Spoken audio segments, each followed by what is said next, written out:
পারা নামাজের চেয়েও, রোজার চেয়েও, দান খয়রাতের চেয়েও একটা বড় ইবাদত আছে। এটা কি আমি কি তোমাদের বলবো না?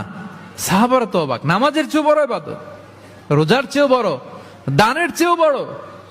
ক্বালু বালা ইয়া রাসূলুল্লাহ। সাহাবারা বললেন অবশ্যই হে নবী, হ্যাঁ আপনি বলেন সেটা কি? বিষ্ণু সাল্লাল্লাহু আলাইহি ওয়াসাল্লাম বললেন ইসলাহু যাতিল বাইন, বিবাদমান দুই গ্রুপকে মাঝখান দিয়ে যে মিলিয়ে দেয়া।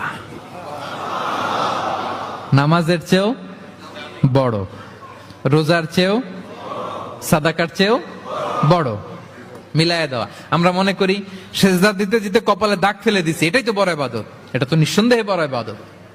আমরা মনে করি হজ করতে করতে শেষ করে ফেলতেছি, এটাই বড় ইবাদত। জিকির করতে করতে আমরা দিন রাত এক করে ফেলতেছি, এগুলো তো নিঃসন্দেহে ইবাদত।